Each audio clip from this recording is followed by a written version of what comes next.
I've had people put guns to my head. I've had people try and kidnap me. I had 20 guys try and stab me outside the Birmingham bull ring because I was in that rival gang.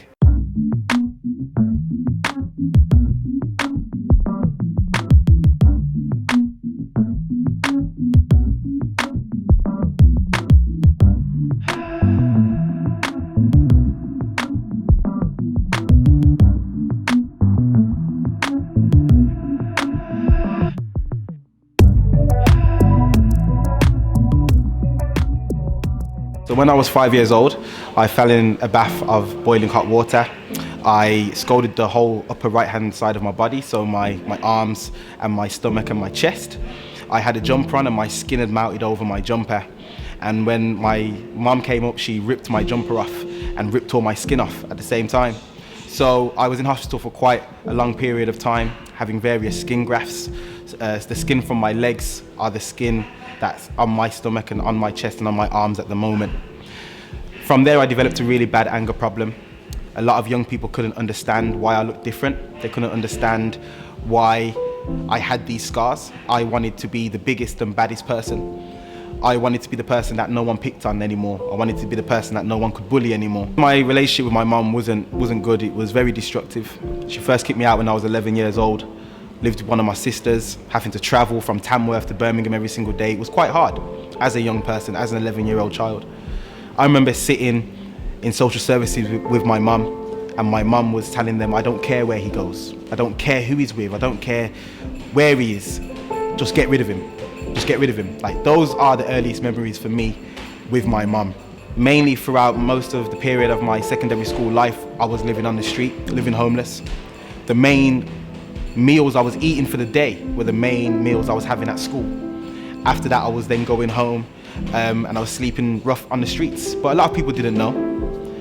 It was only when I started to come to school and they could see that I had ripped clothes and my trousers were dirty and my feet were coming out of my shoes that the teachers started to think, actually, there's something more going on with this child than just a bad anger problem. I had like a criminal record when I was really young because of my mum, because she called the police on me so much times.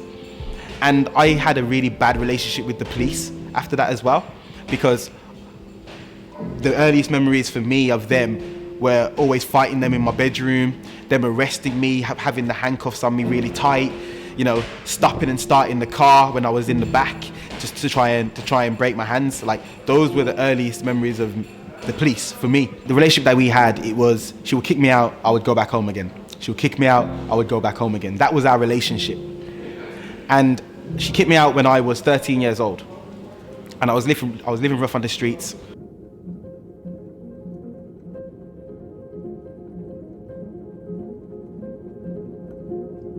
She said, come back. Like, I can sense there's something going on in your life. I can sense that there's something wrong.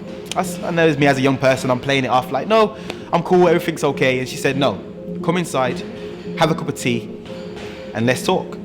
So we went inside, had a cup of tea, we spoke.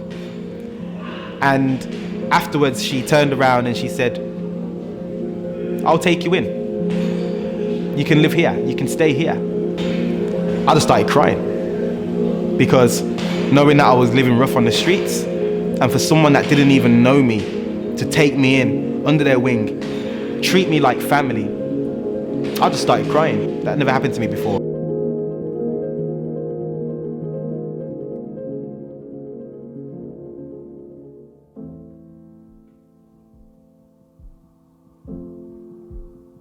She told me to go down to a place called the Neighbourhood Office. Now, these are a set of people that can help you in certain situations. You can get advice. I went down there, I had 6 black bags, 3 bags in each hand. And as I walked through the door, I collapsed on my knees. And I just started crying. When I was there, this woman came up to me and she ran up and she was like, what's wrong? And I was crying my eyes out, floods of tears. And I told her, I said, I have nothing. I have nowhere to go, I have no one. And she sat me on a chair, and I was on the chair for 4 hours.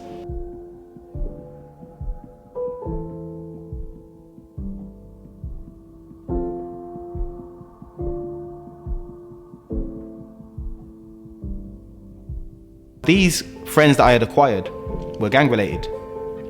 And before I knew it, I slowly transitioned into the gang. I started going to the parties, started going to the meetings.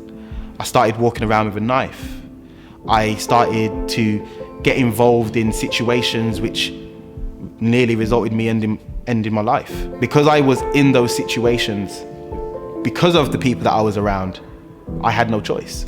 I had 20 guys try and stab me outside the Birmingham bull ring because I was in that rival gang. I've had people put guns to my head. I've had people try and kidnap me. When I was in the gang, there was no form of initiation. There was no form of initiation. It was just kind of like who you knew. Oh, okay, oh, you know that guy. Oh, okay, that's cool, that's all right then. And then you form a relationship and then you start hanging around with them. And that's kind of how it was.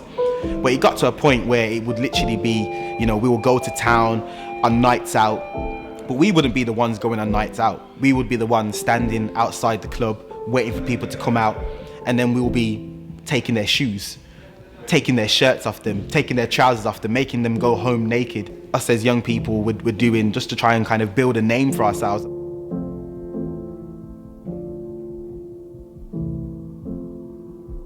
I went up to him, I said, "Are you okay?" He said, "Hezron, these guys were just like being really verbally abusive to me, were being racist." So I called them back. I said, "Oh, hey, come back. So these guys came back. There was about 4 of them. At this point, someone else that I knew from the gym had joined us as well. One of the friends of the guys who were being racist had grabbed the person who came out of the gym. And they were interlocked in hands. They're holding each other. And that person started shouting my name. "Hezron, get him off me. Hezron, get him off me." And I was like, "You do something. You grab him, you twist him, throw him, do whatever you can." Eventually I hit him. And when he was knocked out on the floor, I walked off. As I've walked away, I've seen the guy that came out of the gym running past me, and also my friend's cousin running past me. I ran to the bus stop, but across the road there were a few bushes. So I was hiding in the bush. And I thought, let me go and check the bus times, see what time the bus is coming. As I stepped out of the bush onto the road, the police had just pulled up right in front of me, and it had the guys who were in the park in the car. The police officer jumped out, grabbed me, arrested me. The guy that I had punched was also in the car as well, and he identified me. He said, "Yep, that's the person that punched me."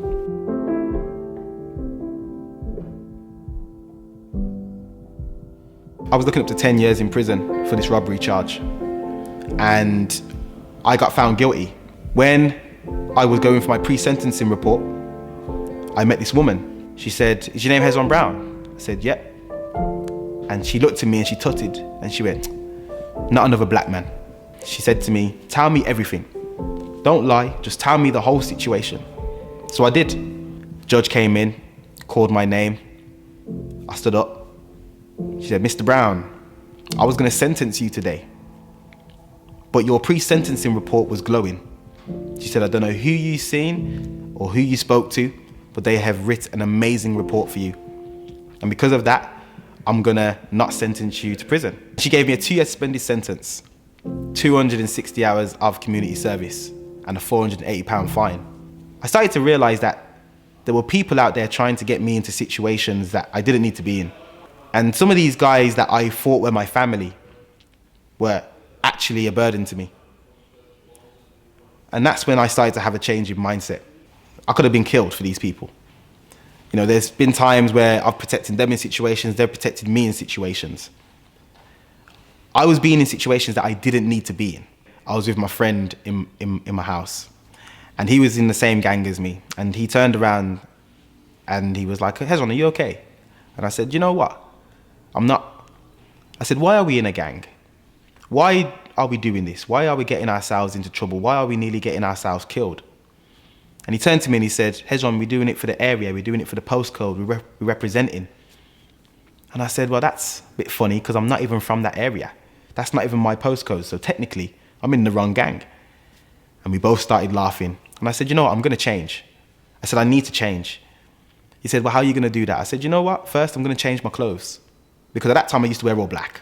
Everything was black, down to my boxers were black.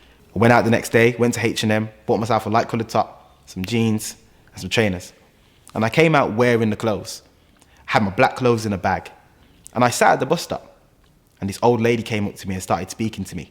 And I remember sitting there thinking, is she actually talking to me? She spoke to me for an hour. She spoke to me at the bus stop, and she spoke to me on the way home. And afterwards, I remember thinking, wow, it was all because I changed my clothes. All because I looked the way I did. That's why she spoke to me.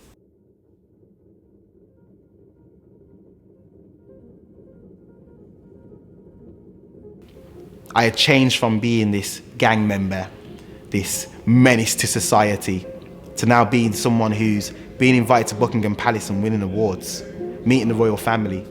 But then I thought, how can I continue this? How can I continue this work? And that's when it clicked to me. I need to be working with young people. I need to dedicate my time to young people. The message that I try and give to young people is that sometimes you're caught up in a situation that you don't want to be in.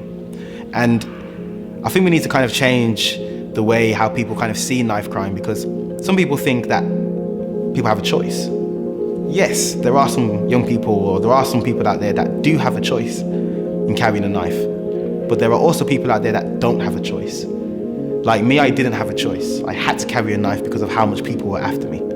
There's so many different things that they can see on social media that glamorizes and normalizes the fact that all this stuff is all right.